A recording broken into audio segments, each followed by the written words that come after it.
Je vais partir du principe que, comme moi, vous avez dû voir des centaines et des centaines, voire des milliers de films. Au cinéma, en cassette, en DVD, en streaming. Et pourtant, parmi toute la masse de films que vous avez pu voir, combien vous ont réellement marqué? Mais je veux dire dans le sens vraiment marqué, des films qui vous ont fait réfléchir, des films qui vous ont fait pleurer, des films qui vous ont vraiment pris aux tripes, pris à la gorge. De tête comme ça, combien vous pouvez m'en citer? S'il y a des films qui vous a vraiment marqué, qui vous a vraiment retourné, vous devez forcément vous en rappeler. Là, comme ça.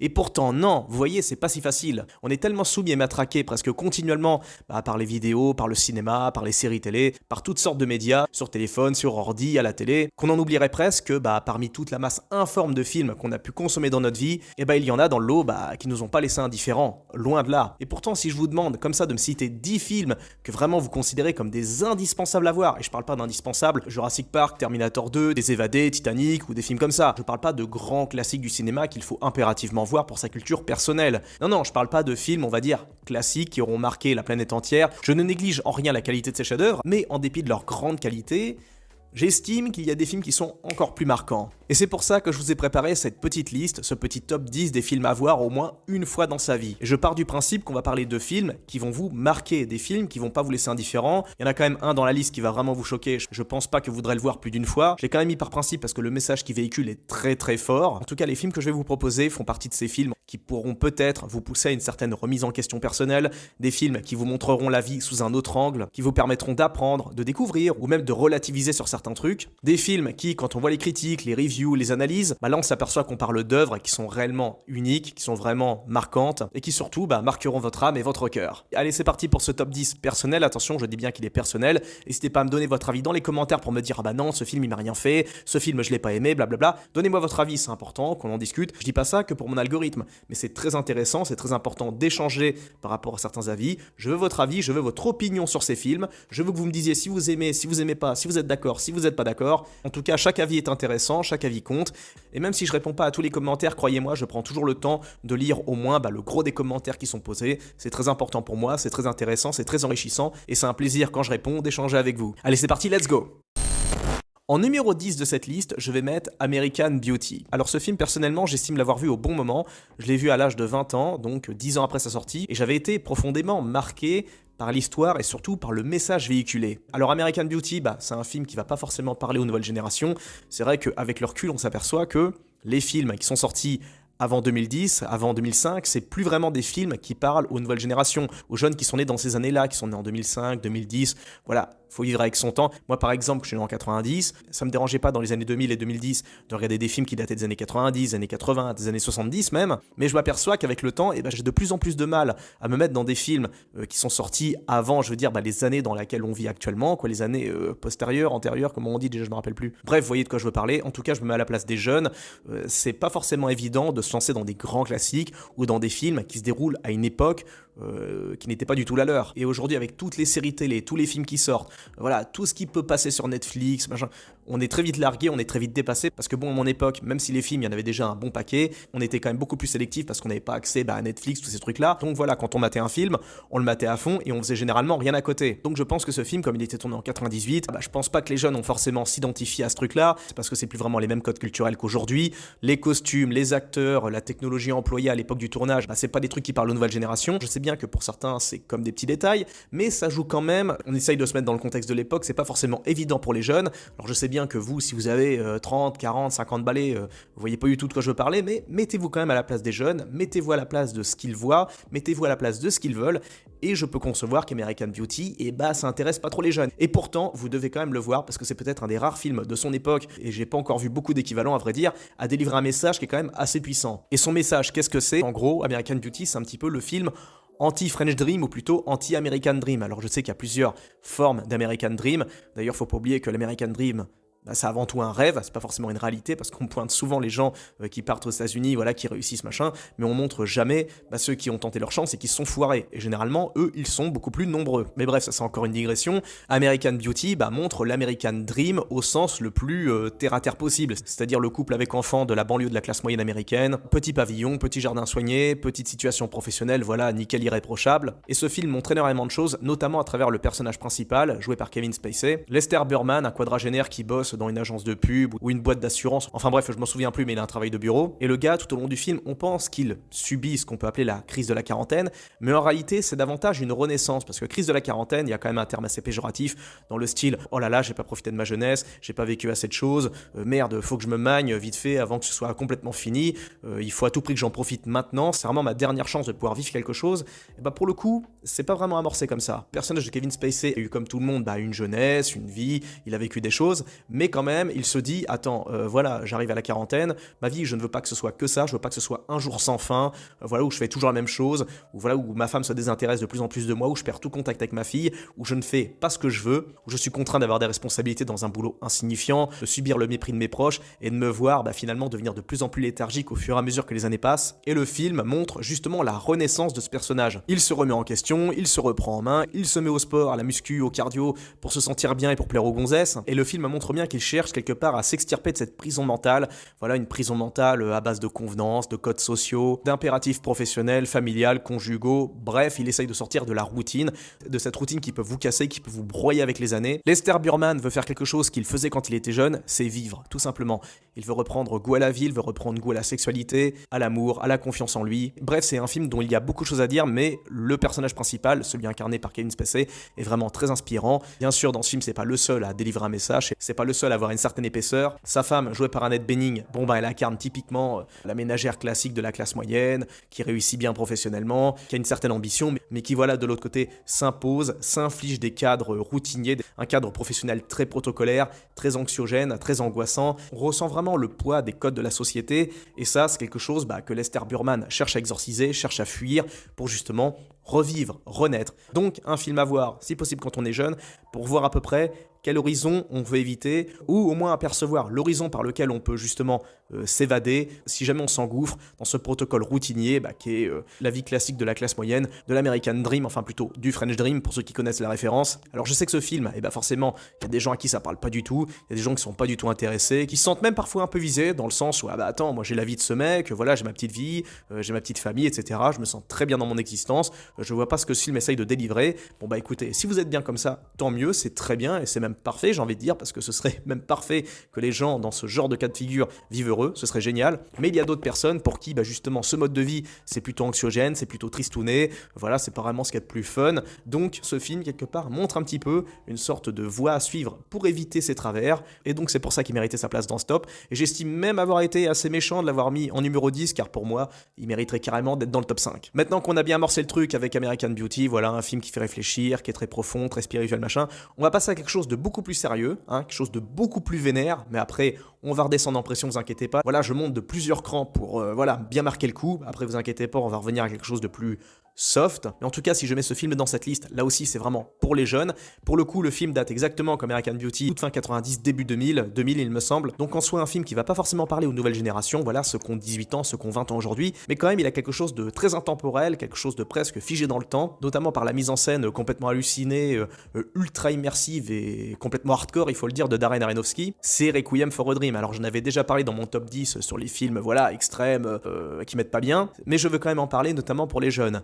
Chers jeunes, si vous avez moins de 25 ans, matez ce film d'urgence. Il est très hard, il est vénère, il va vous mettre pas bien du tout. Moi perso, c'est hors de question que je le revoie une deuxième fois. J'ai revu quelques scènes pour voir psychologiquement si j'arrive à tenir le coup, mais non, c'est impossible. J'ai presque envie de gerber quand je le revois. C'est un film très important pour les jeunes qui se poseraient des questions, qui se demanderaient, tiens, peut-être que je devrais tester cette drogue, tester ce truc-là, machin. Matez ce film, c'est une cure de désintox avant l'heure. Le film ne traite pas que d'une seule addiction, bien sûr, il ne traite pas que de la drogue, il traite de quelques autres. Donc c'est pour ça, c'est un film à voir au moins une fois dans sa vie, pour repousser au max les addictions potentielles. Film très puissant, très trash, très hard, très profond évidemment. C'est un film qui vous envoie des messages, mais c'est même pas des messages qu'on vous lise comme ça de temps en temps avec parcimonie. Non, c'est des messages qu'on vous envoie en pleine gueule et à coups de masse. Donc les jeunes et les moins jeunes également, matez ce film, il peut peut-être vous empêcher de faire des conneries. En numéro 8 de cette liste, un film qui m'avait bien marqué, que j'ai pas vu au cinéma, que j'ai vu sur Netflix par hasard, c'est Ad Astra. Pour moi, l'anti-Interstellar. Alors je sais que énormément de personnes considèrent Interstellar comme très profond, comme très beau, un des meilleurs films des années 2010, Christopher Nolan, grand génie, blablabla.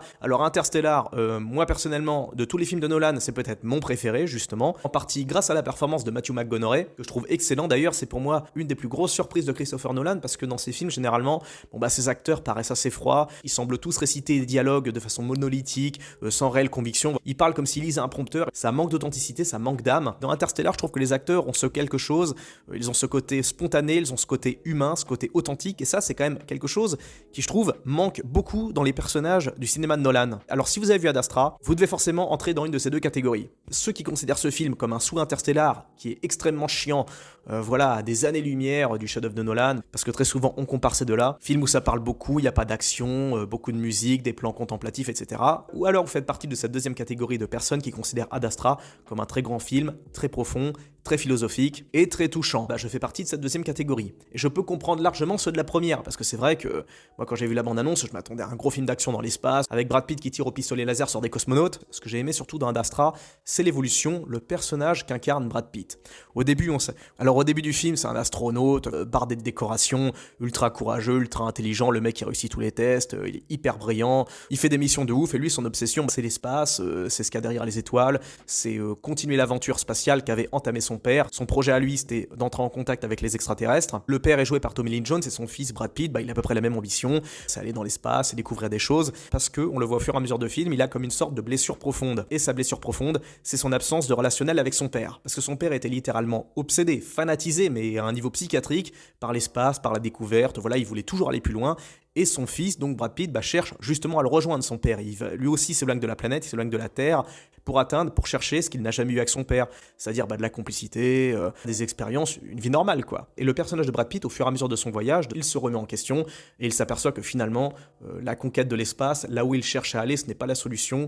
Tout ce qu'il a, l'essentiel, tout ce qu'il peut construire se trouve sur Terre avec sa femme qui est d'ailleurs jouée par Liv Tyler. Je pense pas qu'elle ait une seule ligne de dialogue dans ce film, c'est ça que j'aime bien d'ailleurs. C'est un film qui est assez contemplatif, mais pas au sens film français du terme, c'est pas un truc chiant quoi. On découvre un Brad Pitt qui est professionnel, qui est beaucoup trop la tête dans le guidon par rapport à son objectif, et qui délaisse l'essentiel, à savoir sa femme, son avenir, la possibilité de construire une famille, de créer quelque chose. Et il y a beaucoup de passages où le personnage se remet en question, avec des phrases vraiment puissantes. Alors ce film, je l'ai vu il y a un moment, j'ai oublié certains dialogues, mais quand même, c'est un film qui m'a profondément touché, alors qu'on se laisse embarquer par cette mise en scène, cette photographie, cette ambiance, cette musique. C'est quasiment un voyage, presque un voyage dans une autre dimension, dans la dimension humanité si je puis dire. Parce que le film, et notamment le personnage de Brad Pitt, est profondément humain. Derrière sa froideur, derrière son mécanisme, derrière sa carapace, il y a quelqu'un qui cherche la quête de l'essentiel, qui est en quête de ce qui est important, et au fur et à mesure, le personnage de Brad Pitt évolue, il change de paradigme, il change de vision du monde, et vers la fin, il décide de se focaliser sur l'essentiel. Bref, j'en dis pas plus, mais pour moi, c'est un film que vous devez voir.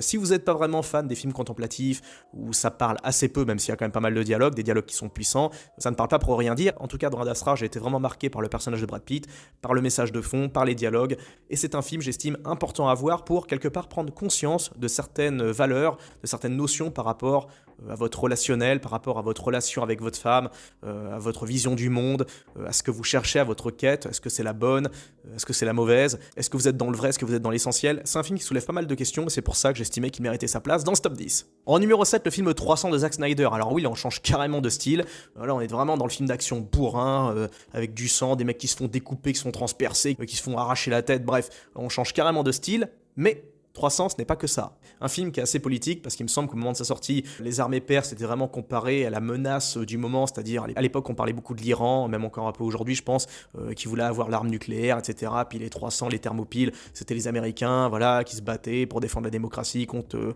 l'obscurantisme, blablabla. Moi, ce que j'ai vu, c'est des mecs déter, qui bossent, qui font leur life, et puis une armée de mecs qui veulent s'imposer, qui veulent s'implanter, qui veulent leur gratter du territoire, et puis les thermopiles, même s'ils sont ceinturés par une armée de traîtres dans leur gouvernement, qui cherchent à négocier en mode non mais il y a peut-être moyen, etc. Parce que les mecs ils sont achetés, ils sont corrompus jusqu'à l'os, les thermopiles ils sont en mode nique ta mère, si tu viens chez moi je te fume. Et c'est ce qu'ils font. Et ce film pour moi c'est vraiment une ode au courage. Alors je veux pas faire dans le révisionnisme historique, mais j'ai cru comprendre que les 300 thermopiles qui déglinguent les Perses qui veulent envahir leur pays, en réalité ils étaient un peu plus que 300. Les Perses de leur côté ils étaient un peu moins nombreux que dans le film. Même si en soi je suis un antimilitariste convaincu, j'ai quand même de l'affection pour ce film. On défend notre pays jusqu'à la mort contre un ennemi qui veut nous asservir, qui veut nous niquer, qui veut tout nous faire, voilà, etc.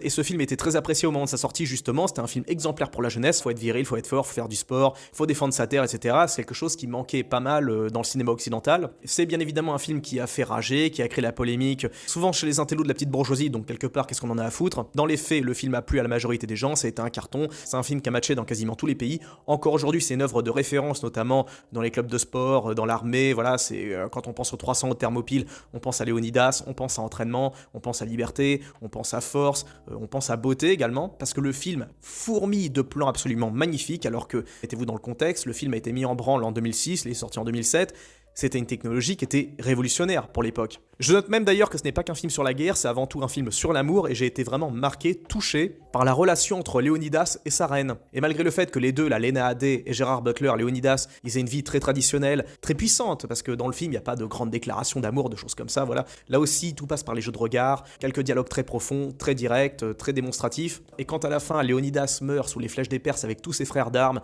ses derniers mots seront une déclaration d'amour à sa reine, à sa femme, à son amour. Tous les gens, on va le dire, qui ont un minimum d'honneur, qui ont un minimum de principes, qui ont voilà un amour pour la force, pour la beauté, pour le bon sens, pour le sacrifice, ils ne disent que du bien de ce film, et à raison. Donc ce chef-d'œuvre, j'estime qu'il est très important à voir, aussi bien pour les jeunes que pour les moins jeunes. Un film à se mater ou remater de temps en temps, parce qu'il distille des belles valeurs malgré la barbarie, des valeurs d'insoumission, de courage, d'honneur, et d'amour également, l'amour pour son pays, pour sa famille, pour ses frères, pour sa femme, pour ses gosses, l'essentiel quoi. Et je dis ça, attention, voilà, je parle de tout ça, je pense que moi à l'époque des Spartiates, je sais même pas si j'aurais tenu une demi-journée, je serais mort de faim depuis longtemps, ou je pense que le mec, voilà, le papy qu'on voit au début quand il balance les gamins du haut de la falaise parce qu'ils sont inaptes, difformes, machin, moi je pense qu'il aurait pas hésité, il m'aurait balancé direct. Donc j'ai pleinement conscience que moi, comparé aux Spartiates, je suis complètement d'hygiéniste, mais bon, bah je dois reconnaître le bon sens là où il est, la beauté où elle est, puis bon, c'était une autre époque, c'était un autre monde, c'était une autre culture, puis qui sommes-nous pour juger, hein? Donc voilà, j'estime que 300 méritait largement sa 7ème place, allez, on enchaîne.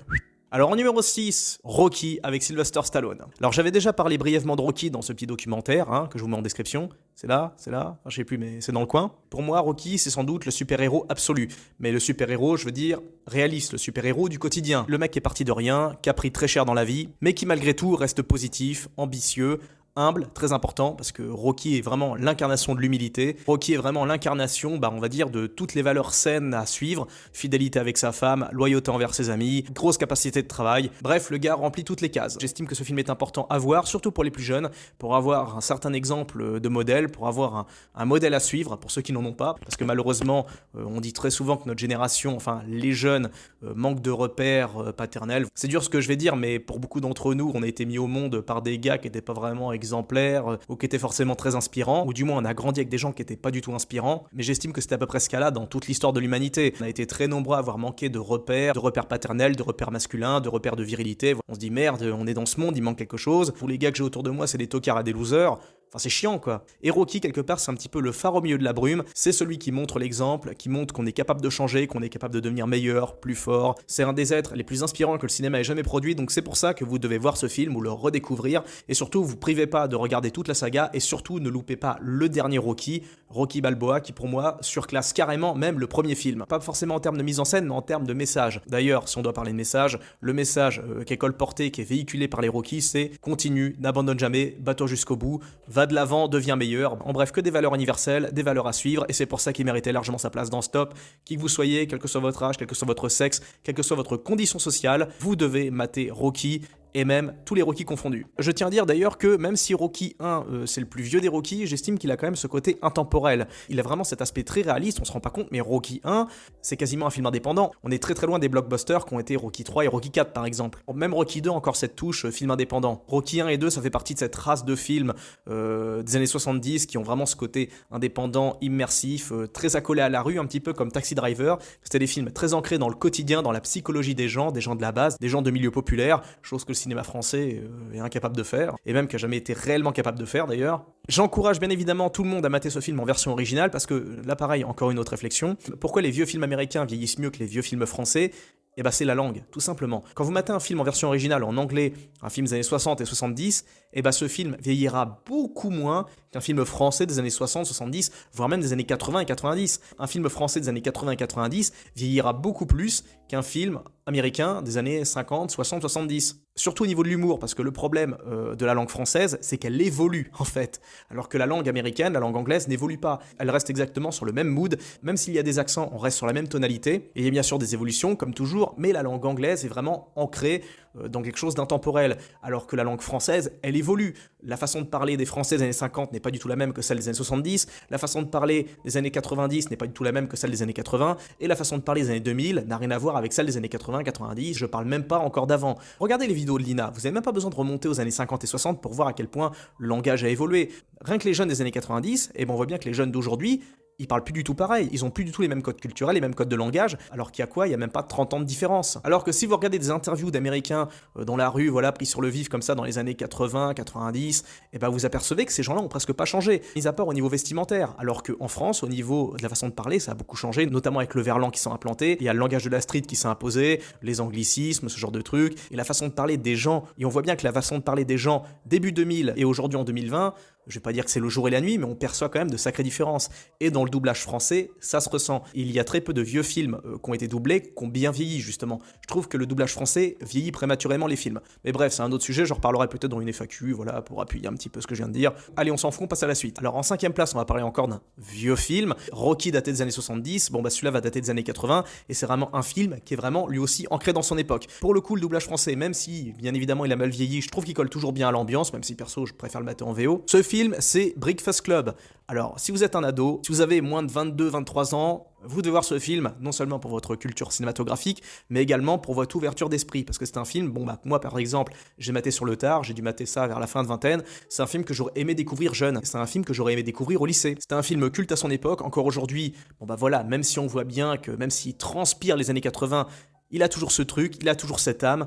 C'est quelque part ce film une machine à remonter le temps. Donc je vous invite à le voir si vous êtes jeune, parce que ce film insuffle de bonnes valeurs, des valeurs d'amitié, de tolérance comme on dit. Et pour les plus vieux, je vous invite à le regarder un petit peu comme une sorte de Madeleine de Proust, parce que c'est vraiment un film qui est ancré dans les années 80, qui sointe les années 80 par toutes les portes de la pellicule. Et si vous êtes fan des années 80, vraiment de cette ambiance, lycée, adolescent, c'était vraiment une époque inoffensive, les années 80. Les films américains des années 80, surtout les films pour ados, c'était vraiment à l'époque la mode des films pour adolescents. Les ados qui font des conneries à la fac, au lycée, ce genre de trucs. Souvent des conneries qui étaient pas méchantes, on est quand même très loin du côté bordélique, ultra sexualisé, des American Pie, des Scary Movie, des trucs comme ça. C'était vraiment une autre époque. Perso, je suis plus sensible, on va dire, au délire et aux conneries des années 80 plutôt que celles des années 2000 où là c'était vraiment porté sur la sexualité.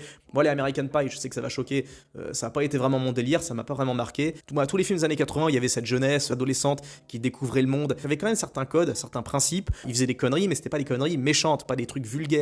Et ça, perso, je suis plus sensible à ce genre de trucs. Et c'est en partie pour cette raison et parce que j'ai bon goût que je mets The Breakfast Club dans ce top 10. En numéro 4, là aussi, un film qui s'adresse à la jeunesse, un film qu'il faut voir, j'estime, avant la trentaine, c'est La plage de Danny Boyle. Alors ce film, pareil, est sorti, il me semble, en 99 ou en 2000 je crois, et c'est vraiment un film très très ancré dans son époque. C'est pour le coup, je dirais pas un film qui a mal vieilli, mais c'est vraiment, pour moi, le film qui synthétise, qui symbolise la fin définitive des années 90. Des tas de messages sont colportés au fur et à mesure du long métrage, notamment à la fin. La fin, en gros, ça symbolise on change d'époque, on change de monde, on change d'univers. Maintenant, on est dans un monde connecté, dans un monde en lien avec Internet, en lien avec la technologie. Donc, le monde d'avant, c'est quasiment terminé, c'est disparu. Et justement, le film est une ode, même si, attention, il faut le prendre avec des pincettes, une ode à l'aventure, une ode à la découverte. C'est un voyage initiatique porté par un groupe de jeunes. Leonardo DiCaprio et deux Français, Guillaume Canet et la magnifique Virginie Ledoyen. Ces trois-là partent à l'aventure sur une île, on va dire, à des années-lumière de la civilisation, du monde moderne, des villes, la société, etc. Ils font leur truc, mais sans tomber, vous savez, dans des délires un petit peu chelous, du style on monte une secte et on refuse toute technologie, interdiction de jouer à la Game Boy, d'avoir le téléphone, ce genre de truc. Non, il y a quand même un minimum de liberté à ce niveau-là, même si par moments c'est assez hardcore, notamment au niveau des soins. J'en dis pas plus, vous verrez de quoi je veux parler en regardant le film. En tout cas, pour moi, c'est un film très important, un film qui m'a beaucoup marqué. C'est une ode à la jeunesse, une ode au voyage, une ode à la découverte. C'est un film qu'il faut voir quand on est jeune, c'est parce que c'est peut-être un des rares films qui va vous donner vraiment envie de voyager, envie de partir à la conquête du monde, envie de sortir quelque part de votre zone de confort, sortir de son chemin prébalisé. Ce qui est vraiment important, c'est vraiment bien souligné dans ce film. C'est un film très intelligent, qui est porté par une certaine énergie, typiquement Danny Boylan, parce que Danny Boyle est derrière la réalisation, il est derrière ce film. Le réalisateur de 28 jours plus tard et 127 heures, entre autres. Bref, c'est un film que je recommande aux plus jeunes. Le message est quand même puissant, profond, radical par certains aspects. La fin, le plan final, la scène finale porte en elle une certaine amertume, mais en même temps une certaine beauté. Comme je l'ai dit, c'est un film qui est vraiment témoin de son époque, et rien que pour le coup, pour votre culture personnelle, pour voir ce qu'étaient un petit peu les années 90, vous devez voir ce film. Il y a énormément de scènes qui sont vraiment marquantes. La scène du requin, la scène de la dent, la scène du flingue, la scène quand DiCaprio retourne dans la civilisation, retourne à Bangkok, je crois, qu'il a quitté son monde, son paradis sur son île pour retrouver la civilisation, le choc que ça lui fait. Bref, ce film, c'est une merveille. Je vais le remater quand j'aurai un peu de temps. Mais bon, Partez du principe que c'est pas un film qui est fait pour tout le monde. C'est un film qui laisse pas indifférent, c'est un peu comme Fight Club, c'est où vous détesterez ou vous adorerez. Je sais pas dans quelle catégorie vous serez, mais en tout cas, n'hésitez pas à vous manifester dans les commentaires. En numéro 3, un film exceptionnel qui pour moi méritait sa première place, mais je le mets quand même en troisième parce que voilà, là aussi c'est un film qui date un petit peu, qui va pas forcément parler aux plus jeunes et je le regrette, c'est Un jour sans fin. Alors c'est pas compliqué, Un jour sans fin, c'est peut-être l'un des films les plus puissants, les plus importants que j'ai eu à voir ces 10 dernières années. Ça fait 20 ans qu'on me vendait ce film, mais ça m'intéressait pas, je voulais pas le voir, et puis un jour j'ai passé le cap, je l'ai lancé, et ça a été, je vais pas dire un choc, mais ça a été une putain de surprise. C'est un film qui délivre plusieurs messages, c'est une ode à la vie, une ode à l'amour, une ode au changement. Ce film, c'est une leçon de vie perpétuelle que reçoit le personnage principal. En fait, c'est beaucoup trop long pour en parler, j'ai même pas les mots pour vous décrire ce que c'est. D'ailleurs, si vous allez sur la page Wikipédia de ce film, vous apercevrez qu'il y a énormément de choses à dire, énormément de choses à lire. Oh non mais regardez-moi la taille de la fiche Wikipédia d'Un jour sans fin, c'est ouf quand même. C'est un film qui est vraiment marquant, qui porte plusieurs messages, c'est considéré comme un des films les plus importants à voir dans sa vie. Il est justement considéré comme un des rares films à voir avant ses 25 ans, et je suis d'accord avec ça, parce qu'il est vraiment porteur d'un message très positif, très beau, très puissant, très triste par certains aspects, mais quand même davantage porté sur une certaine consécration de la joie, de la vie, du bonheur, en quelque sorte. Allez, voilà, je grossis un peu le trait. Je n'ai que des bonnes choses à dire de ce film. Bref, j'ai que des qualités à dire de ce film, même si je suis pas un friand, je suis pas un client des films de Bill Murray. En tout cas, même si bon, voilà, je vous ai pas forcément bien décrit la chose, je vous invite à le découvrir d'urgence. Si vous avez du temps, enfin, dès que vous avez du temps, dès que vous vous dégagerez du temps, regardez Un jour sans fin et donnez-moi votre avis dans les commentaires. Et je vous préviens, si vous n'avez pas aimé, je serais pas content. En deuxième place de Stop, un film magnifique, bouleversant, vraiment dur, qui m'a fait verser des torrents de larmes. $1 Million Baby 2 et avec Clint Eastwood, Hilary Swank et Morgan Freeman. Ce film, c'est plusieurs choses à la fois. C'est un film sur le courage, sur la douleur, sur la vieillesse, sur l'euthanasie, sur la renaissance, sur la remise en question, sur en fait les choses essentielles de la vie. En tant que pauvre et trentenaire, je me suis vraiment mis dans la peau du personnage principal incarné par Hilary Swank, un personnage qui par contre a beaucoup souffert, une fille qui vient d'un endroit paumé, qui se retrouve là dans une petite ville, à faire serveuse pour un salaire de misère, la vie typique d'un pauvre dans un pays anglo-saxon. Elle développe une alchimie absolument parfaite avec le personnage de Clint Eastwood et de Morgan Freeman. C'est peut-être pour moi le trio le plus beau et le plus puissant que j'ai pu voir dans un film. Ce film délivre tellement de messages puissants, tellement de messages bouleversants que je pourrais même pas vous les résumer comme ça, tellement j'aurais peur de vous spoiler la chose. En tout cas, si vous l'avez pas vu, si vous n'avez pas vu $1 Million Baby, mais matez-le d'urgence, matez cette merveille. Par contre, si vous êtes sensible, si vous avez une âme, prévoyez 10 kilos de mouchoirs. Hein. Malgré son casting, c'est un film qui a été conçu avec 3 bouts de ficelle, les studios voulaient pas donner d'argent, Clint Eastwood, voilà, il était un petit peu sur le retour, personne croyait en son projet, ça a été tourné en quelques semaines et pourtant, c'est un chef-d'œuvre total qui a décroché plusieurs Oscars. Un Oscar, il me semble, pour Hilary Swank pour son rôle, parce que c'est vrai qu'elle se donne à fond. Le relationnel vraiment entre ces deux-là, entre Clint Eastwood et Hilary Swank, il est vraiment exceptionnel. Puis pareil, le personnage de Morgan Freeman, absolument touchant. Le gars, pareil, l'ex-boxeur qui a perdu un œil, qui a une certaine philosophie de vie, qui a un certain recul, qui pareil, a une excellente alchimie avec Clint Eastwood. Bref, ce film, c'est un chef-d'œuvre.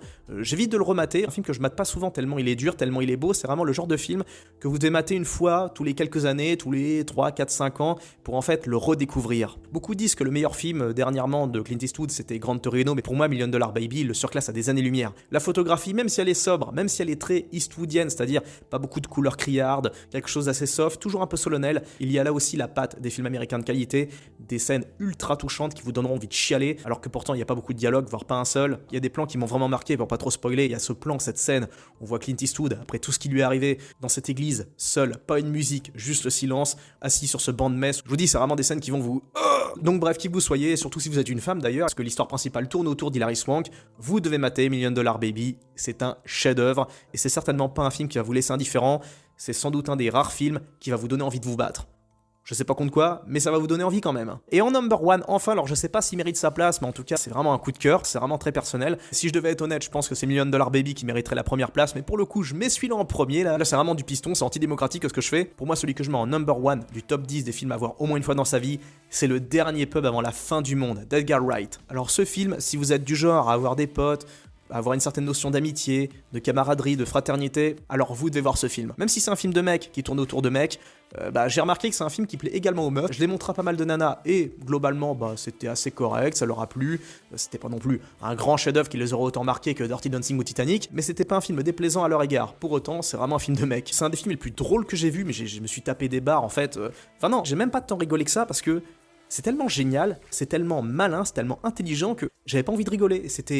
J'étais marqué par le truc, marqué par le génie d'Edgar Wright, parce qu'il a vraiment ce côté, ce tempo pour les gags, ces scènes, enfin, je peux même pas les décrire, mais les dialogues sont exceptionnel. Pour le coup, là, je vais pas critiquer le doublage français, le doublage est excellent. Alors en le revoyant, bien entendu, j'étais mort de rire devant certaines scènes, même si la première fois que je l'ai vu, je rigolais pas tellement c'était wow, niveau de l'écriture, c'était hyper balèze, typique du style d'Edgar Wright, le réalisateur de la trilogie Cornetto, pour ceux qui connaissent pas. Aucune de ces histoires n'est liée, mais par contre, c'est le même réalisateur et les mêmes acteurs. Pour moi, Hot Fuzz était largement au-dessus de Shaun of the Dead, et puis le dernier pub avant la fin du monde est le meilleur de toute la trilogie, et en dépit de son côté humoristique, en dépit de son humour, c'est peut-être celui justement qui est le plus tragique en réalité. Parce que le film a un deuxième niveau de lecture. C'est à la fois un film d'humour mélangé en même temps avec de la science-fiction et de l'horreur, mais c'est aussi un film profond qui porte un certain message. Je n'en dirai pas plus pour pas spoiler, parce que j'ai peur de faire une connerie, j'ai peur de balancer trop de trucs, parce que en fait ce film, il y a tellement de choses, il y a trop de choses à dire. Et justement, il y a des moments que je peux pas me permettre de vous spoiler, parce que ça cassera justement le truc, et c'est pour ça que je vous invite même à ne pas regarder la bande-annonce. En tout cas, si vous êtes un mec, si vous avez un minimum d'humour, si vous aimez vos potes, vous devez mater ce film d'urgence. Alors, est-ce que c'est un argument pour le mettre en number one ? J'estime que oui, parce que là aussi encore, le bon sens m'oblige à ne pas dire ce que je pense complètement de ce film, parce que ça m'obligera à vous spoiler. Pour autant, croyez-moi, si vous le matez, vous allez être d'accord pour dire qu'il mérite largement sa première place. Allez, ça ira pour aujourd'hui. N'hésitez pas là aussi à vous manifester dans les commentaires. Donnez votre avis, donnez-moi votre top 10. Dites-moi si vous êtes d'accord, si vous n'êtes pas d'accord. Dites-moi si mes choix sont cohérents ou pas cohérents du tout. Lâchez-vous, l'espace commentaire est là pour ça. Je vous dis à très bientôt mes loulous. Prenez bien soin de vous. N'hésitez pas à liker si la vidéo vous a plu. N'hésitez pas à vous abonner également si vous voulez voir mes prochains top 10. Je vous fais plein de gros bisous. Ciao.